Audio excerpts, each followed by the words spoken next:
Hello there. Welcome into the studio this morning. I hope everybody's having a nice start to the year and getting ready to make some more pots and get ready with new ideas. Lots of new things to try out. Today we're going to be going over the heart-shaped bowls that we've been posting about. This is something new, never really done anything heart-shaped before, but we're trying it out. We're gonna make it a Valentine's Day offering, and we're kind of going all or nothing with these. I have a copper red glaze, so a red glaze in the shop that I use, and so I wanted the bowls to be red, but these wasn't necessarily the right red color that I wanted for these bowls. So we're doing some research, we're looking in some books. Here's the main book that I look at for most of my glaze things. It's a John Britt book, Complete Guide to High Fire Glazes. Everything's pretty well spelled out. He has lots of examples. There's been lots of testing on them. So we're gonna use one of the copper red glazes from there that I've never tried, and we're gonna hope that it works out. So a couple of things about these bowls. I like the idea of making an altered bowl, and so we're trying to use some alteration styles that I've used in the past to kind of incorporate those into this heart-shaped bowl. Try to make it something that really interests me, seeing as how I don't do too many heart-shaped things. And I really wanted these to be a bright red color. They're gonna have a nice silhouette. It's gonna be rather simple, just one glaze. So I wanted to make them out of porcelain. I thought that would look great. Well, it turns out that when I was manipulating them with the porcelain, they were getting lots of cracks. Now, I'm not much of a porcelain thrower. I've used it in the past. I do some things with it. Whenever I try to make additions like handles or really move porcelain around the way that I'm used to moving stoneware around, it doesn't always work out or respond the same way. I can't quite take the rough movements that I tend to do with it. So the next thing that we're working on is back to stoneware. All right, scrap the whole porcelain idea, although it was pretty. And we just slaked some of the clay down into a slip. So we're coating our stoneware bowls in a white slip. So a nice porcelain slip. Hopefully that'll give us a little bit of a brighter glaze color without the issues of the cracking with the porcelain. So we have our bucket of slip ready to go here. And so to make that, all I did was, when I was working with porcelain, whenever I have a separate bucket that I put all of my slop and stuff in there, trimmings from bowls, things like that, and mix it up, run it through a sieve, and then I got my bucket of slip. Maybe you could just take some of the clay and try to water it down and mix it up. That gets to be a little bit more difficult. So, some of these things I've kind of set myself up for to have in the future where I'm not, stumbling to get it right away. And then, all right, so with these heart-shaped bowls, I think I've talked in the past, I like to do things in multiples. We're making a number of them. We start to learn new ideas and new shapes that come along with doing it multiple times, or even just trying to find the initial form. Giving yourself time and freedom to make mistakes and not necessarily get everything right away. You really do find new and interesting ideas. So not everything has to be successful. Give yourself some freedom to mess up and not to have to keep anything. Start it out by just saying, I'm gonna try to do my best. I have these ideas I want to implement. I'm gonna make a number of them. I'm not worried about keeping them. We're just exploring. It's important to do that sometimes. So going through these, working with the slips that I've done it reminded me things that I've done in the past. So I'll kind of show you some of those things and maybe some, different ideas that you can do with these bowls as well, with these thick slips that are kind of fun. So we're starting out with 1.25 pounds of clay, and we're using this bat system. So I can lift these bowls off. That does work. But these little bats are nice as far as not changing the shape. Just this sits on your wheel head, and then you can have these little spacers in here. I did this with the soup mugs, so we got those going. Little pry bar, because sometimes they get stuck in there. Play our tools. standard little wooden knife for making an undercut. 2 ribs for shaping. The colors really aren't at all important. I just kind of like the shapes. It can be made out of wood, doesn't really matter. Or just regular throwing sponge and a makeup sponge for finishing. Now these bowls started out in the shape of a pasta bowl that I kind of make. And we just kind of went from there. Setting out, I like the idea of having, so you have the silhouette of the heart, but then also having an interior line that's following that shape. So you kind of, your eye follows 2 different lines, one on the inside, one on the perimeter there, which is to a certain extent how I make my pasta bowls. They're just not altered. These are not going to have a trimmed foot. I will have to clean up the bottom a little bit, but I'm not cutting a foot on these. So we'll go, I suppose, what, 1/8 of an inch, maybe a little bit more from the bottom.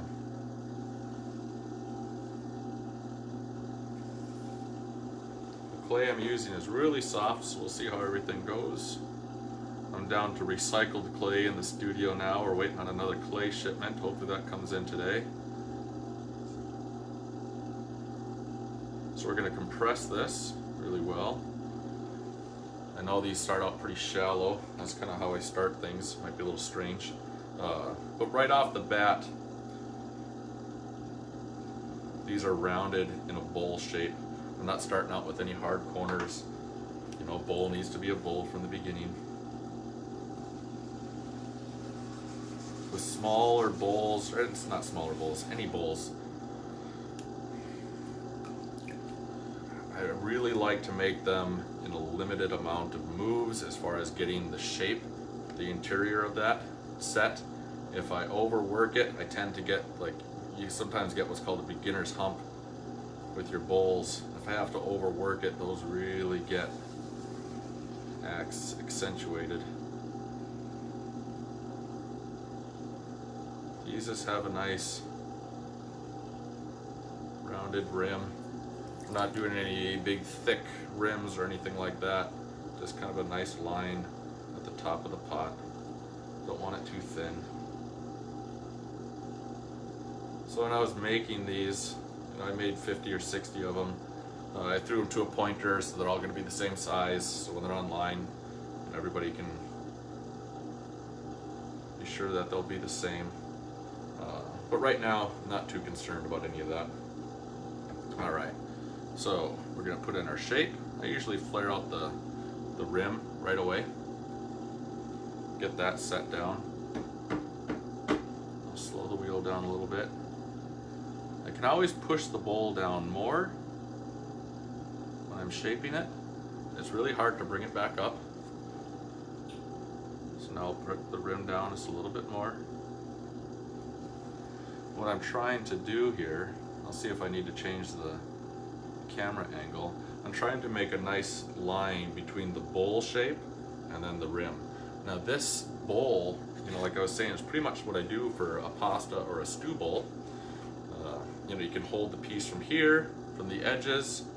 You can also, if you make this wide enough, you can set your bread on the rim there for, it's not sitting on the table if you don't have an extra plate or something like that. These are relatively shallow. We're just going to bend this over once more. All right, so that's generally about it. We'll make a few of them and kind of go over it. All right, so we have this perimeter. We're seeing this line here.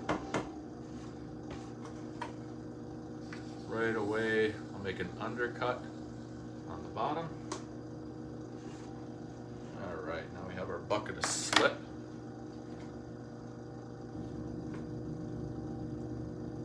This is pretty thick. You can see it doesn't really run off. You can shake it off, but it's not very runny. I didn't want it, so I wanted the first coating of these to be a little bit thicker. So that's why we're using a thicker slip. We'll just set this on here. And I do add an extra coat of the porcelain slip after it's about leather hard, just to build it up a little bit to get the white coloring that we want. And you know, these aren't going to be as bright white as straight porcelain. You know, some of the iron does show through from my clay body. That's okay. All right, now we'll try to get a little bit on the underside. That can be a little messy. And some of these brush marks are actually kind of nice that you get from this.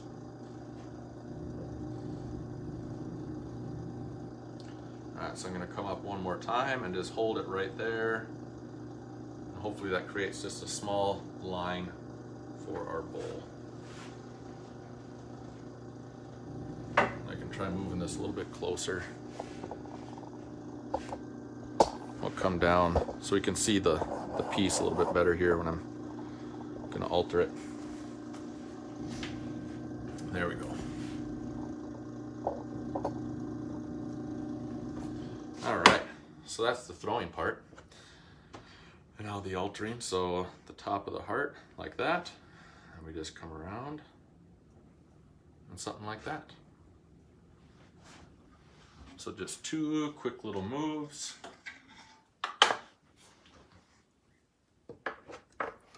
And I was coming up with all different sorts of ideas for making these, but we'll make a few. They'll all be a little bit different, but just kind of a fun little shape there.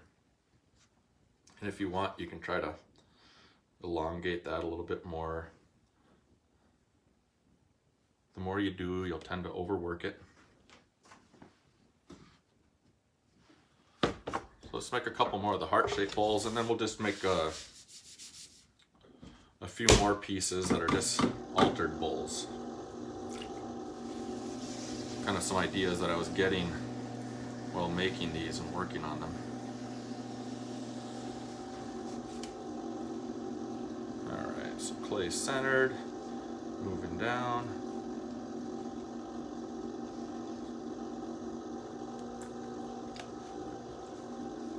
Compress.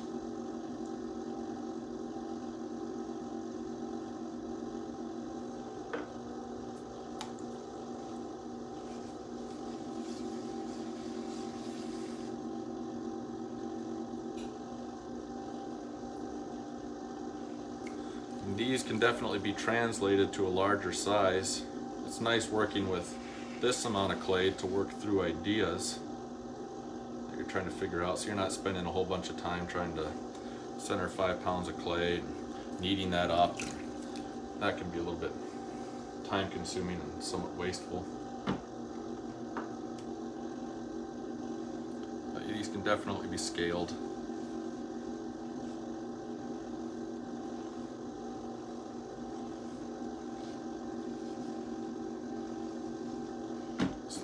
Down.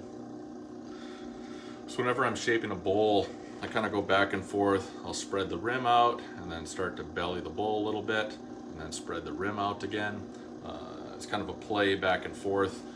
If the bowl's sitting like this and I just put the belly in it, that rim starts to come in and it can start to buckle if I try to put this out. There's like a point right in here where it can buckle. So I kind of put this out and then belly the bowl and then that. And so it's kind of a play back and forth between the edge of the pot and the interior shape of getting the end result you're looking for. There we go.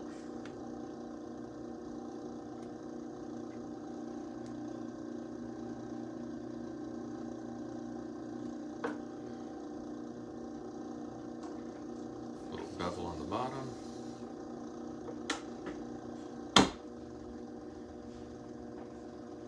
Some porcelain.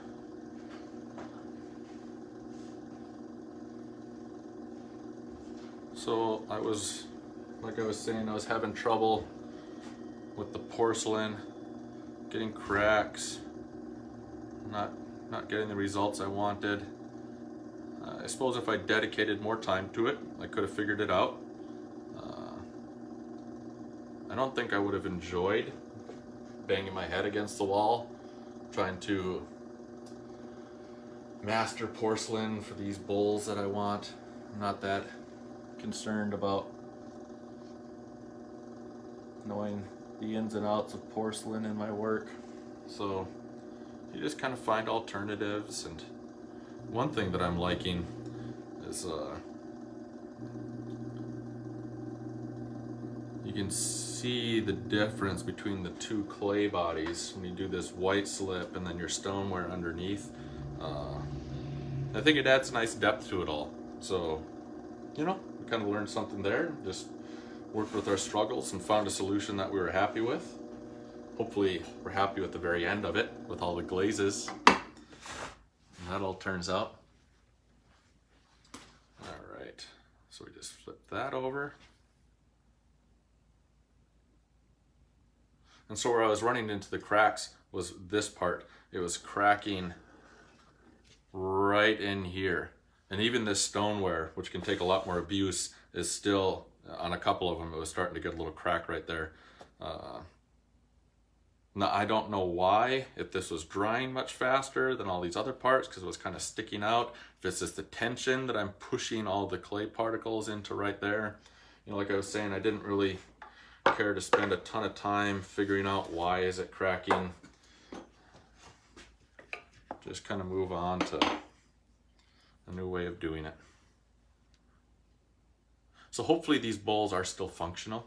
You know, they'll be pretty. You can give it to your sweetheart at Valentine's Day. But I do want them to actually function. So it's not just a gift that you get and then is never used. Hopefully it's nice to look at and functional. We all have enough items sitting around that have no use.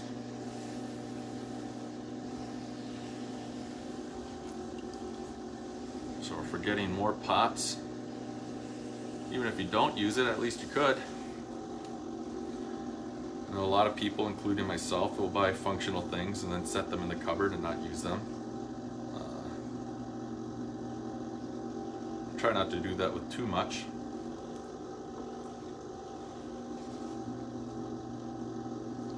Alright, so one more heart-shaped bowl, and then we're going to do a couple of different alterations that I was coming up with along the way when I was trying to determine the style that I wanted with these heart bowls. I was doing some things, I kind of liked them. They definitely weren't screaming heart-shaped, so I don't know. They were a little ambiguous as to what they were. They didn't necessarily state what we were looking for them to say at the end of it all. But that led to some other ideas.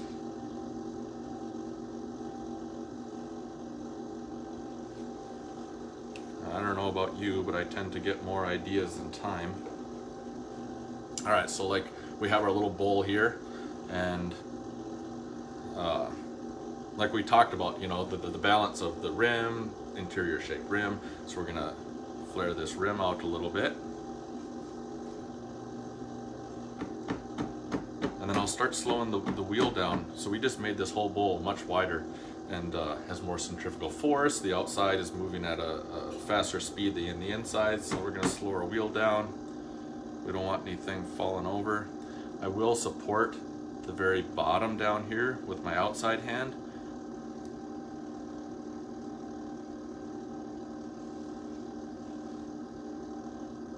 Alright, so then I did that. That kind of raised the rim up a little bit. So we're just gonna lay that back down. And I found with pasta bowls and plates, as they dry, you know, the rim will start to pull up a little bit. And so if I start it like this, you know, it's gonna come in even more. Now sometimes they will lay back down in the kiln. I just try to be conscious of what the clay wants to do as it's drying and going through the firing process. Alright, so we're talking about function with these earlier. You know, I don't know if these are going to be working too well as a dinner plate. but hopefully they do work as a good candy dish. Something like that. Alright, good slop of clay here. And doing things like this, I don't know if this is the right term for it. It feels kind of juvenile. I got a big bucket of schlop, and I'm just kind of painting this on here. It's really freeing. It's very nice to work with. We do a lot of things.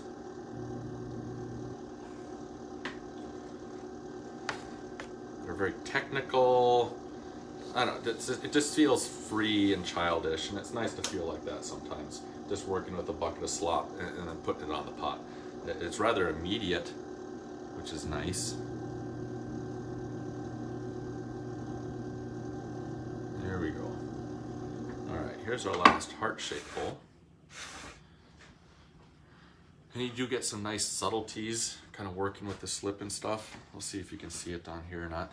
I don't know if it's coming through where I stopped the brush mark on here. You can really work with things like that. You can see some of the texture, and you get some of those brush lines. It can be very nice, especially with the right glaze if you don't cover it up. All right, so one more time, just do that. All right, so when I'm doing this, right, I'm kind of holding this here on my thumb, and I'm pulling with my fingers down kind of towards my belly button, which is across from this mark that I just made.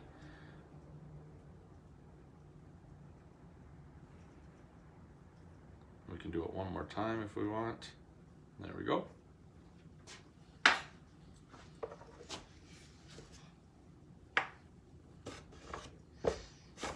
If you wanted to get this for a pet, I bet your cat or dog would eat out of one of these, if that's your sweetie. They would probably like that. There's that. All right. So those are the bowls that we were working on in December. And we're going to be firing them on Saturday, hopefully coming out on Monday. We'll have them uploaded on the website, hopefully within a week after that, and they'll be ready to go.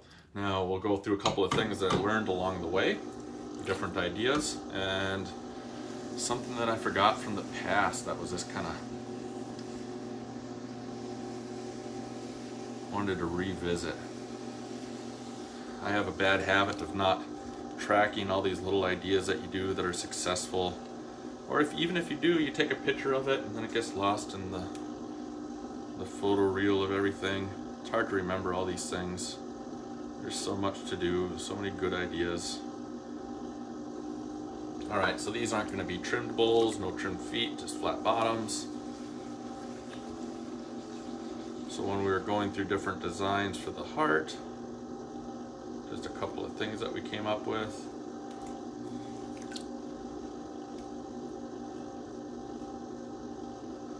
All right, so this one, we're not going to do the flared rim. It's just going to be a shallow bowl. Really nice interior line, really clean. I still will put the rim out a little bit. Like I said, that whole balance, we're just going to start there with it. Change to a little bit of a larger rib here. Get the interior. Get the shape of the interior that I like. So we were talking, I briefly said something about the beginner's hump that you kind of get with bowls.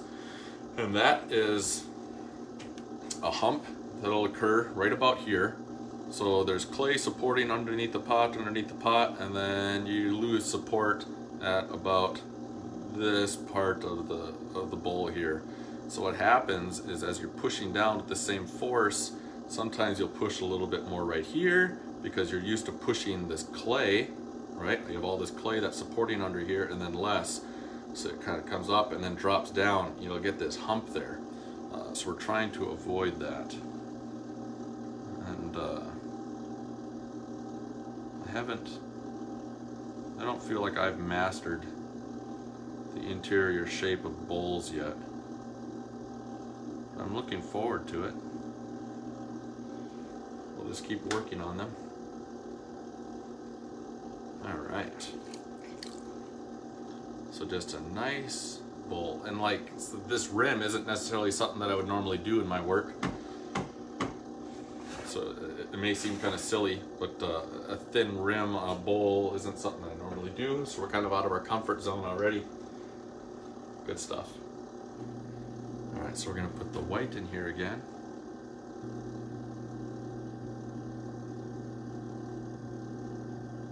And like I said, these are just kind of ideas. I'm just gonna be talking through some things. You know, maybe they're not successful even right now, but there's something that you can play off of with it all and keep going through.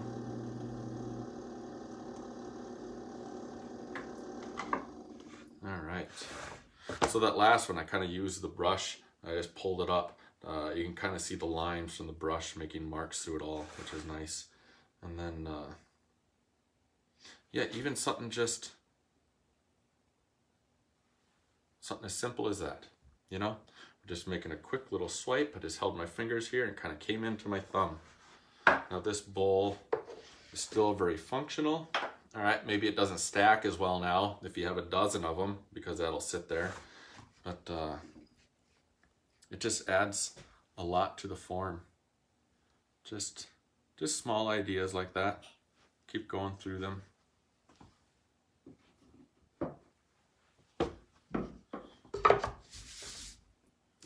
You know, there's nothing right or wrong about a lot of these things, just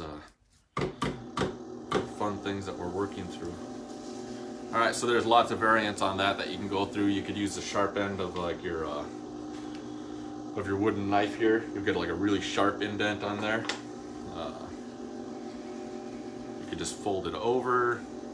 Lots of different ideas, but it's just kind of fun just taking that one little mark off to the side. Now we'll do something with, you know, thicker slip. And if you do something like this with a Celadon, or even any glaze that really breaks nicely over edges, that can be really nice. All of these things we're talking about right now are very immediate, so you can see results right away, which is nice. You don't have to wait for the glaze firing to be done. And they're spontaneous,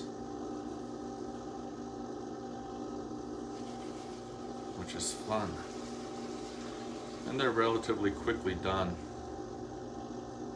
We're not laboring over them, overworking things. Probably talked about that before. I like efficiency of movements, quick marks. I don't spend a lot of time carving on pieces. That's just not my style. Although I have been looking at a lot of Elaine Coleman's pots. They're carved porcelain with beautiful celadons. And those have been really inspiring. And kind of inspiring me to think of ways to work with a single glaze and lines breaking through that. Okay, so we just have a shallow bowl here.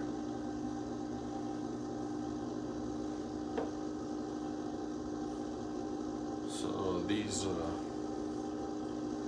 gonna put some thick slip in here. We'll just make a couple of moves with the brush. This could almost be like a little plate. So we can add it all with a brush, or we can take a little spoon and just dollop some of that in there. That'll be fun. Now you can run into problems with adding this much wet slip on a wetly thrown surface. That can get waterlogged and fall over, but you know, that can happen. All right, so even just that could be nice.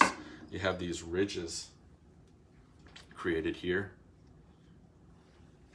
right? There's a couple of nice marks. Let's see if we can get this one up here, where that brush kind of feathered out, different thicknesses. We'll have different colors, speak to how it's made, you know, with that whole coil, kind of got a organic nautilus shell thing going on. So even just something like that can be really nice. I'm gonna tame it down just a little bit. And there's endless designs you can make with thick slip. You'll see a lot of people working with it. The main thing that's hard is to not overwork your design.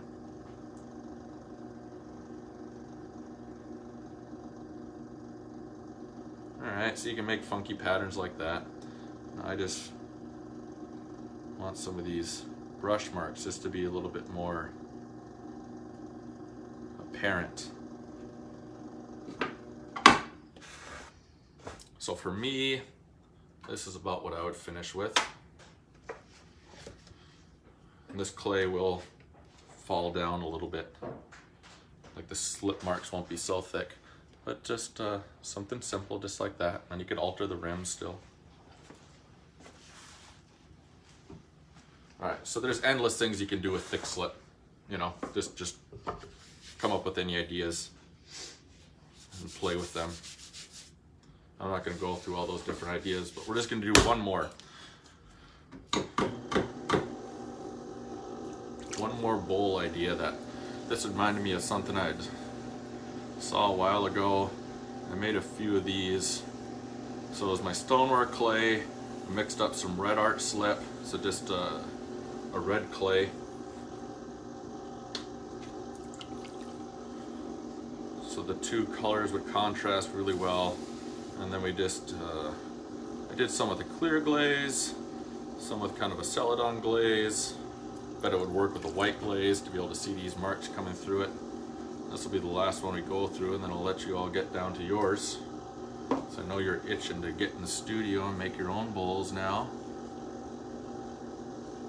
New ideas for a new year. Can be a little bit overwhelming. All these new plans. Still got to do some of the same things you've done before, which is comforting.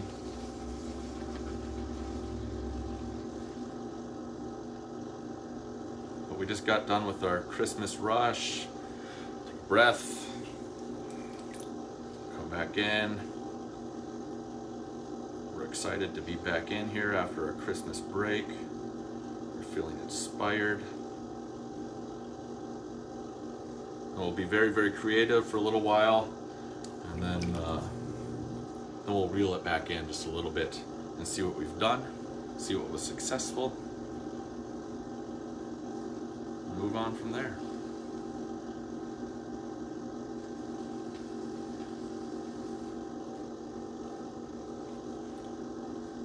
All right, so we're not too concerned about what the shape of this bowl is. This doesn't have to be a bowl form. It's just the idea of adding this slip to it. And we'll see if we can get one shot at this kind of idea. And so hopefully it goes right. Wheel speed. And I haven't done this bowl in, I don't know how long, about 5 years. But it was just something that I remembered. So we're just gonna hope that it works. It's just something we're thinking about and just wanted to share. All right. So we have a bowl of our brown red art and a very large brush. All right, so we're getting bold. You know, we were talking about being juvenile before. Well, once you get down to the red clay, it starts to feel like mud. Like we're making mud patties. We're having fun.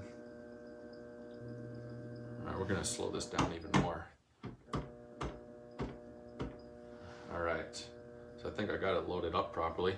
So we're just gonna be making tap motions along the entire length of this bowl. And here we go.